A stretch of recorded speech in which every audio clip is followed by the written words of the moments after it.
Perkara 153 Perlembagaan Malaysia yang memberikan Yang di-Pertuan Agong tanggungjawab untuk menjaga kedudukan istimewa Melayu dan penduduk asli mana-mana negeri Sabah dan Sarawak dan kepentingan sah komuniti lain, dan seterusnya menentukan cara untuk melakukannya seperti mewujudkan kuota untuk masuk ke perkhidmatan awam, beasiswa awam dan pendidikan awam. Perkara 153 adalah salah satu perkara yang paling berkontroversi dalam perlembagaan Malaysia. Pengkritik menganggapnya mewujudkan perbezaan yang tidak perlu dan perkauman antara rakyat Malaysia yang berlainan etnik kerana telah menyebabkan pelaksanaan tindakan afirmatif dasar yang hanya Pembentuan Bumiputera yang terdiri daripada majoriti penduduk. Secara teknikal, membincangkan pemansuhan perkara 153 telah diharamkan bahkan di Parlimen, walaupun ia diubah sebagai peruntukan sementara untuk perlembagaan. Walaupun terdapat larangan perbincangan ini, artikel ini diperdebatkan secara terbuka di kalangan Malaysia menentang pelaksanaan artikel tersebut, walaupun nampaknya tetap menyokongnya. Walaupun begitu, artikel itu dipandang sebagai perkara sensitif oleh banyak pihak, dengan ahli politik yang memihak atau menentangnya sering dilabel sebagai perkauman. Kedudukan istimewa orang Melayu ini tidak mutlak, bahkan ia diseimbangkan dengan kepentingan sah kaum lain yang secara amnya termasuklah hak mendapat kewarganegaraan Malaysia, menurut peruntukan kewarganegaraan dalam perlembagaan, hak untuk menganut dan mengamalkan agama masing-masing, hak untuk menggunakan bahasa ibunda, dan yang paling penting, hak untuk mendapatkan layanan yang sama rata.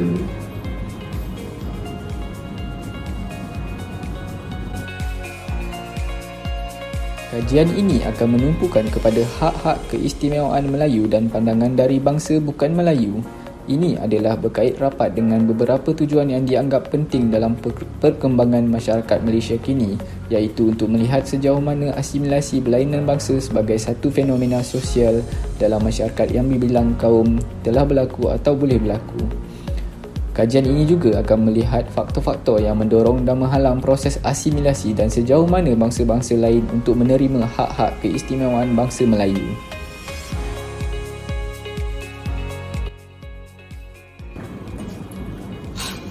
Malaysia merupakan sebuah negara yang berbilang bangsa dan etnik. Tiga bangsa utama yang terkenal di Malaysia adalah Melayu, Cina dan India. Bangsa Melayu merupakan bangsa yang paling dominan di Malaysia atas dasar sejarah awal yang tercipta dalam perlembagaan Malaysia.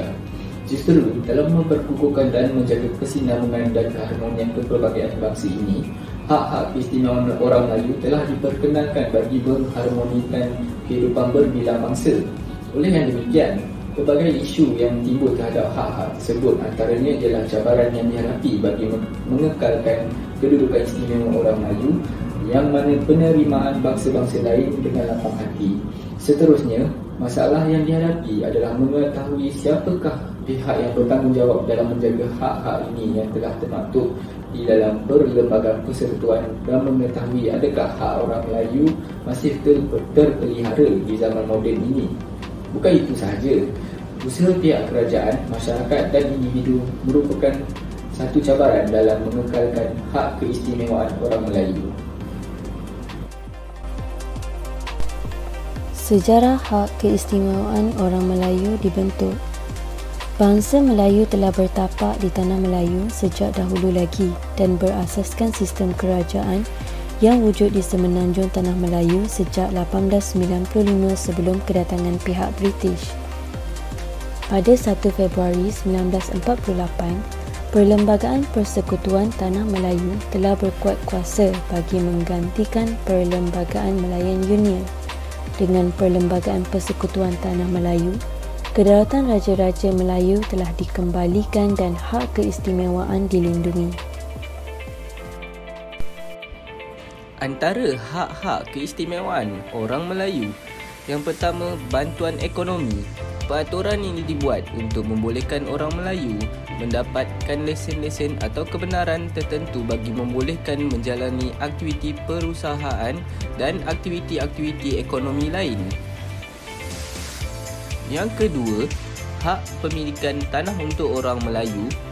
hak untuk mendapat tanah dengan kebenaran kerajaan negeri dan boleh membuka tanah khas untuk Melayu dengan bersyarat, dan juga boleh memperuntukkan tanah bagi bangsa lain dengan syarat luas tanah tidak boleh melebihi luas tanah orang Melayu, dan tanah milik orang Melayu tidak boleh diambil untuk tujuan orang bukan Melayu. Yang ketiga, peruntukan beasiswa. Peruntukan beasiswa atau bantuan yang lebih banyak untuk kepada penuntut-penuntut Melayu daripada penuntut-penuntut bukan Melayu. Dan yang terakhir, jawatan perkhidmatan awam dalam kerajaan. Jawatan-jawatan kanan dalam kerajaan Persekutuan Tanah Melayu mestilah diperuntukkan pada nisbah yang tertentu untuk orang Melayu dan orang bukan Melayu. Zaman pra-kolonial adalah zaman di mana negara kita belum dikenali sebagai Malaysia dan sebelum dijajah. Sistem pentadbiran pada zaman itu, Sultan dan Raja menduduki hierarki tertinggi dalam sistem pemerintahan. Pentadbiran negeri-negeri Melayu pula terbahagi kepada 3 bahagian, iaitu peringkat negeri, daerah dan kampung. Sistem ekonomi masyarakat Melayu pada waktu itu mengamalkan kegiatan ekonomi sara diri. Kegiatan perdagangan menjadi kegiatan terpenting masyarakat. Manakala Melaka telah menjadi pusat perdagangan dan pelabuhan yang terkenal di rantau Asia. Pada zaman pra-kolonial, orang Melayu, orang asli dan kaum Bumiputera Sabah dan Sarawak menjadi penduduk majoriti Malaysia. Zaman kolonial bermaksud zaman bermulanya era penjajahan di tanah Melayu. Pada waktu itu, terdapat perubahan pada sistem pentadbiran, ekonomi dan sosial. Sistem pentadbiran berubah apabila British telah memperkenalkan sistem residen. Manakala Sultan pula telah hilang kekuasaan terhadap ekonomi. Raja-raja Melayu hanya berkuasa dalam soal agama dan adat istiadat orang Melayu sahaja. Ekonomi pada waktu itu turut berubah apabila British membenarkan kemasukan imigran Cina dan India menyebabkan kaum tersebut telah mendominasi ekonomi orang Melayu. Kedatangan British ke rantau ini salah satunya adalah untuk menguasai dan mengeksploitasikan sumber-sumber ekonomi. Penghijrahan mendadak dengan bilangan yang ramai yang berterusan menyebabkan pertambahan bilangan bangsa Cina dan India di tanah Melayu. Fasa ini telah membentuk masyarakat majmuk di negara kita hari ini. Pasca kolonial merupakan era moden di mana negara kita telah mencapai kemerdekaan. Sistem pentadbiran Malaysia sekarang mengamalkan sistem demokrasi berparlimen di bawah pentadbiran raja berperlembagaan, di mana ia diketuai oleh Seri Paduka Baginda yang di-Pertuan Agong yang dipilih untuk berkhidmat selama 5 tahun sebagai ketua negara. Dari segi ekonomi pula, Perkara 153 Perlembagaan Malaysia memberikan Yang di-Pertuan Agong tanggungjawab untuk menjaga kedudukan istimewa Melayu. Perkara 153 juga memperuntukkan bahawa orang Melayu mendapat keistimewaan dalam bidang ekonomi agar jurang perbezaan ekonomi dapat dihapuskan agar bangsa itu tidak terasa terpinggir. Malaysia hari ini menekankan dasar sosial negara. Kesan dari kemasukan imigran luar seperti Cina dan India telah membentuk masyarakat majmuk di Malaysia pada hari ini. Terdapat pelbagai kaum etnik berbeza di Malaysia dengan identiti budaya mereka yang unik dan istimewa. Cabaran untuk mengekalkan hak keistimewaan orang Melayu. Penerimaan orang bukan Melayu terhadap hak keistimewaan orang Melayu. Penerimaan orang bukan Melayu dinilai daripada tinjauan oleh Institute of Democracy and Economic Affairs Ideas. Ia terbahagi kepada 2 bahagian, iaitu persepsi dan kesedaran tentang ISET dan juga hubungan antara etnik. Dalam persepsi dan kesedaran tentang ISET, orang bukan Melayu menyokong ratifikasi ICER dan merasakan Malaysia perlu meratifikasi ICER. Manakala untuk hubungan antara etnik pula, secara umumnya, orang bukan Melayu merasakan mereka dilayan secara tidak adil disebabkan kaum atau warna kulit mereka. Orang bukan Melayu menyatakan pendirian mereka bahawa mereka menentang hak keistimewaan orang Melayu. Walaupun demikian, mereka boleh bertoleransi dengan keistimewaan itu demi keharmonian negara.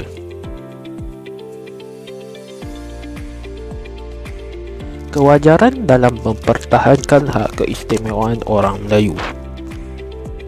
Hak keistimewaan orang Melayu sepatutnya tidak harus dipersoalkan dan dipergaduhkan di parlimen dan sebagainya kerana ia adalah satu perkara yang telah dipersetujui sejak lama dulu. Kita sebagai rakyat Malaysia pada hari ini dapat hidup dengan aman dan makmur dalam masyarakat berbilang kaum. Menurut pakar sejarah Profesor Emeritus Tan Sri Dr. Koo Keng Kim, rakyat Malaysia dari mana-mana kaum yang mempersoalkan atau mempertikaikan perkara 153 dalam perlembagaan negara yang mengiktiraf kedudukan dan hak istimewa orang Melayu dan Bumiputera adalah buta sejarah dan tidak memahami perlembagaan. Ini kerana mereka tidak peka terhadap apa yang terjadi pada masa lepas yang mana telah membentuk dan menjadikan apa yang terjadi pada hari ini. Menurut beliau, apabila British sampai ke Tanah Melayu, mereka dapati terdapat beberapa tempat di Semenanjung sudah mempunyai kerajaan dan mereka mengiktiraf kerajaan tersebut. Kerajaan itu ada ramai rakyat, orang Melayu, dan bagi British, rakyat kepada raja itu mempunyai hak yang khusus. Orang lain yang datang dan menetap di Tanah Melayu bukan rakyat raja. Oleh demikian, mereka tidak dapat menikmati hak yang ada pada orang Melayu. Menurut Profesor Dr. Ahmad Atori Hussein menegaskan bahawa semua kaum di Malaysia perlu menghormati perkara yang termaktub dalam perlembagaan kerana jika ia tidak dipelihara, maka akan berlaku perpecahan dan ketidakstabilan di negara ini. Ketika Tanah Melayu menuntut kemerdekaan, lagi sudah wujud suasana tidak puas hati mengenai perlembagaan tetapi ia hanyalah daripada golongan minoriti. Kaum lain tidak patut mempersoalkan mengenai kuota yang dinikmati oleh orang Melayu dan Bumiputera. Kerana adanya kuota tersebut, orang Melayu akan boleh bersaing dengan kaum lain yang lebih maju. Bagi mantan Perdana Menteri Malaysia, Datuk Seri Najib berpendapat itu adalah sebenarnya hakikatnya. Peruntukan-peruntukan mengenai kepentingan orang Melayu dan Bumiputera yang melibatkan soal keistimewaan orang Melayu sudah pun terpatri kemas, telah terkunci, tersimpul mati dalam perlembagaan negara kita. Ia tidak boleh dipinda melainkan dengan persetujuan Raja-Raja Melayu dan saya tidak nampak Raja-Raja Melayu akan pinda peruntukan perlembagaan ini. Usaha bagi mengekalkan hak keistimewaan orang Melayu. Pihak kerajaan memperkenalkan pelajaran sejarah di peringkat sekolah rendah lagi supaya anak-anak kecil terdedah dengan sejarah bagaimana kemerdekaan tercapai serta Malaysia terbentuk. Bagi peringkat menengah pula, pelajaran sejarah harus dijadikan mata pelajaran wajib lulus. Di peringkat tinggi pengajian seperti kolej dan universiti pula, pelajaran berkaitan sejarah seperti kenegaraan adalah sangat baik diperkenalkan kepada pelajar dalam dan luar negara. Malah penceritaan bulan menghayati kemerdekaan harus dilakukan dengan lebih kerap dan pesat. Kementerian Penerangan, Warisan dan Kebudayaan pula harus membuat iklan yang lebih patriotik serta bersifat nasionalisme. Pihak kerajaan mestilah membuat satu undang-undang yang ketat mengenai isu ini terhadap mana-mana individu yang cuba membangkitkan isu tersebut yang telah tertulis di dalam Perlembagaan Persekutuan atas kepentingan sendiri. Badan NGO boleh mengadakan kempen kesedaran dan pengetahuan tentang sejarah pembentukan hak-hak ini. Pengguna media sosial dengan kaedah pendedahan mengenai kelebihan dan juga bagaimana asal-usul hak keistimewaan orang Melayu diwujudkan mengikut cerita sejarah dan juga terkandung di dalam Perlembagaan Persekutuan Perkara 153.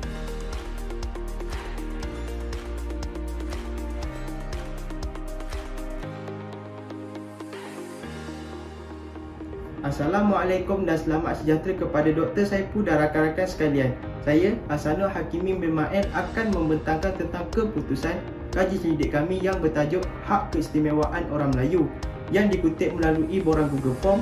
Borang tersebut telah disediakan terlebih dahulu dan mengandungi 11 soalan yang mana responden wajib menjawab ke semua soalan sama ada jawapan ya, tidak dan lain-lain. Dan borang tersebut akan dikongsi pautan melalui media sosial seperti WhatsApp, Facebook, Instagram dan lain-lain.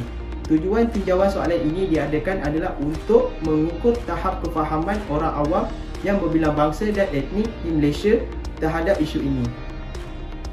Berdasarkan maklum balas yang diterima, sebanyak 40 responden yang majoritinya daripada kalangan berumur 17 hingga ke 25 tahun, iaitu sebanyak 72.5% dan minoriti adalah 2.5%. Selain itu, kaji selidik ini kebanyakannya daripada kalangan lelaki berbanding wanita yang majoriti bekerja di sektor swasta iaitu sebanyak 45% dan minoriti di sektor kerajaan iaitu 5%. Bukan itu sahaja, responden terhadap tinjauan soalan juga banyak terdiri daripada kalangan bangsa Melayu iaitu 92.5% dan 2.5% bangsa Cina daripada 40 responden. Tinjauan soalan pertama tersebut menunjukkan keputusan yang bagus kerana hampir kesemua responden iaitu sebanyak 92.5% yang faham dan cakna tentang hak keistimewaan orang Melayu yang terkandung di dalam Perlembagaan Malaysia. Seterusnya, soalan kedua menunjukkan responden mempunyai pandangan yang berbeza dan majoriti bersetuju bahawa hak ini perlu diterap di peringkat sekolah rendah dan menengah. Ini kerana zaman persekolahan adalah waktu yang terbaik untuk mendidik mereka supaya lebih faham tentang sejarah hak-hak tersebut. Selain itu, soalan ketiga menunjukkan separuh daripada responden mempunyai pandangan yang sama mengenai hak-hak ini akan menimbulkan isu perkauman kerana ini adalah isu yang sensitif yang tidak patut dipersoalkan kerana ia telah terkandung di dalam Perlembagaan Persekutuan di bawah perkara 153. Di samping itu, soalan keempat mendapati lebih daripada separuh responden sebanyak 60% bersetuju bahawa orang Melayu sering merasa selesa dan kurang berdaya saing disebabkan hak-hak ini. Hal ini demikian kerana sebilangan orang Melayu menjadi malas dan tidak berusaha untuk memajukan diri sendiri menyebabkan jumlah pengangguran yang tinggi terutama di kalangan anak muda kerana mereka merasakan hak-hak ini ada dan tidak boleh digunakan untuk orang bukan Melayu. Soalan kelima menunjukkan sebanyak 52.5% responden tidak bersetuju untuk meminda hak keistimewaan orang Melayu mengikut peredaran masa kerana ia telah termaktub di dalam Perlembagaan Malaysia di bawah perkara 153 sejak dulu lagi dan ianya perlu mendapat persetujuan Raja-Raja Melayu untuk mengubal dan meminda hak-hak tersebut. Soalan keenam adalah sebanyak 57.5% berpendapat yang sama setuju atas dasar kesamarataan boleh menggugat hak keistimewaan orang Melayu dan ini menunjukkan mereka mengetahui tentang isu berkenaan ISET yang dibawa oleh PBB, Persatuan Bangsa-Bangsa Bersatu, bahawa semua manusia dilahirkan sama rata dan mempunyai maruah yang tidak boleh dipersoalkan. Soalan ketujuh tersebut masih terdapat sebanyak 35% daripada 40 responden yang tidak tahu tentang isu hak keistimewaan orang Melayu secara terperinci kerana mungkin kurang pendedahan secara mendalam berkenaan isu ini. Selain itu, soalan ke-8 sebanyak 85% responden bersetuju terhadap peranan NGO juga penting dalam mempertahankan kedudukan istimewa orang Melayu. Kerana bukan sahaja pihak kerajaan memainkan peranan, tetapi NGO dan pihak swasta perlu bekerjasama dalam menjaga hak tersebut agar keamanan dan keharmonian negara tercapai. Selepas itu, soalan ke-9 mendapati bahawa responden bersetuju sebanyak 62.5% terhadap dasar ekonomi baru DEB boleh menimbulkan keresahan terhadap orang bukan Melayu kerana mereka beranggapan bahawa dasar tersebut seperti bantuan ekonomi, pendidikan dan perniagaan hanya tertumpu kepada orang Melayu sahaja. Pada soalan yang ke-10, 62.5% responden bersetuju bahawa kerajaan haruslah mengehatkan kebebasan bersuara terutama tentang isu hak keistimewaan orang Melayu. Jika diberi kebebasan bersuara tanpa kawalan, akan mendatangkan lebih banyak keburukan daripada kebaikan terhadap masyarakat sosial seperti penghinaan dan sebagainya terutama isu sensitif yang boleh menimbulkan isu perkauman. Akhir sekali, hampir kesemua responden bersetuju tentang tanah rizab yang tidak boleh disewakan dan dipindah bilik kepada orang bukan Melayu, dan ini bertepatan dengan isi kandungan di dalam hak tersebut, iaitu hak pemilikan tanah untuk orang Melayu, yang mana tanah milik orang Melayu tidak boleh diambil untuk tujuan orang bukan Melayu. Oleh itu, mengikut kaji selidik yang telah dilakukan dengan menggunakan borang Google, mendapati secara keseluruhan pemahaman responden masih berada di tahap yang memuaskan, kerana ada sebilangan responden yang tidak faham maksud secara terperinci dan sejarah pembentukan hak-hak tersebut.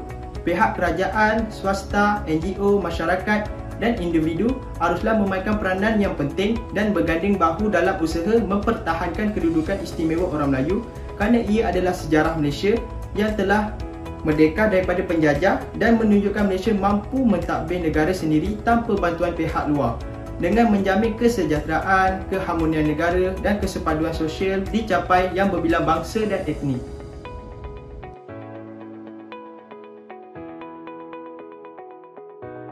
Tuntasnya, sebagai rakyat Malaysia yang hidup di dalam keadaan aman dan sejahtera, kita tidak seharusnya menjadi rakyat yang sombong dengan pencapaian yang kita telah miliki sekarang. Keamanan yang kita nikmati kini adalah kerana pengorbanan pemimpin serta rakyat yang hidup pada zaman semasa persekutuan Tanah Melayu dahulu. Janganlah kita alpa hanya kerana kita sangat selesa dengan kehidupan kini dan cuba untuk membangkitkan isu-isu perkauman yang tidak patut kita bangkitkan. Ia bagaikan mencurahkan minyak ke dalam api. Kita melihat negara luar seperti Iraq, Syria dan Afghanistan yang berperang sesama sendiri dan menggadaikan negara sendiri. Dan jangan kerana perkara yang kecil ini, kita juga akan merasai kehidupan di dalam keadaan yang tidak aman. Malaysia adalah masyarakat yang majmuk, maka sikap perpaduan dan toleransi haruslah dipupuk oleh setiap rakyat Malaysia. Sekian daripada saya, terima kasih.